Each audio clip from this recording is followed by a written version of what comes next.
Magandang umaga sa inyong lahat. Ngayon po ay Monday, February 3, 2025. At narito po ang ulat ng panahon sa susunod na 24 oras. At iyan po ay iulat sa atin ng ating partner.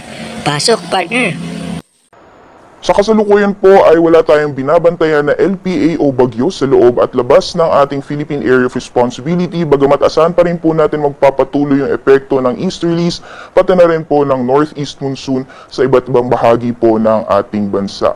Dulot po na epekto ng amihan na nakaka-apekto currently dito sa may area ng Northern Luzon, maaaring maranasan po yung may hinang mga pagulan o mga pag-ambon dito po sa may eastern sections ng Northern Luzon area. Samantalang sa nalalabing bahagi naman po ng ating bansa ay patuloy ang epekto ng easterlies o yung mainit na hangin na nanggagaling sa karagatang Pasipiko. Kaya asahan po natin sa malaking bahagi ng ating kapuluan ay mararanasan pa rin po yung mainit na panahon, lalong-lalo na pagdating ng tanghali. At kumikita po natin dito sa ating latest sa satellite animation, may mga kaulapan po tayo na mamataan, lalong-lalo na po dito sa may area ng Mindanao. So possible po yung easterlies magdudulot ng mga pag-ulan, especially po sa may eastern sections ng Mindanao area, at mataas po yung tsansa ng makulimlim na panahon sa may Mindanao ngayong araw. At sa nalalabing bahagi naman po ng ating bansa, maaliwalas naman po yung magiging panahon natin except na lamang yung mga posibilidad ng mga panandalian o biglaan na buhos ng ulan.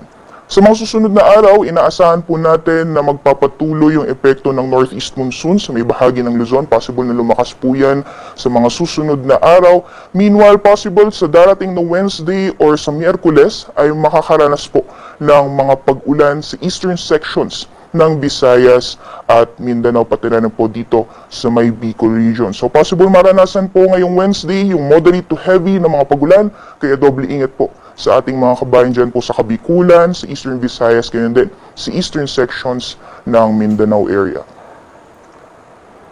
So magiging lagay naman po ng panahon ngayong araw, dulot po na epekto ng hanging amihan ay makakaranas po ng mga light to moderate or light na mga pag-ulan sa bahagi po ng Batanes, Cagayan, pati na rin po dito sa Apayao. Samantalang sa nalalabing bahagi ng Northern Luzon, dyan po sa may Ilocos Region, Cordillera Administrative Region, at sa nalalabing bahagi ng Cagayan Valley, magiging maaliwalas man po yung panahon except na lamang yung mga isolated light rains o may hinang mga pagulan o mga pag-ambon.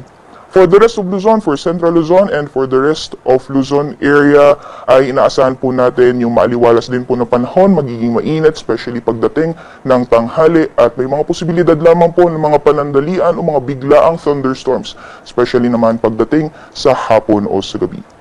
Temperature forecast naman sa mga piling syudad dito po sa Luzon for Lawag ay maglalaro 23 hanggang 31 degrees Celsius. Ganyan din sa Tuguegarao, maximum temperatures po natin ay aabot ng 31 degrees Celsius.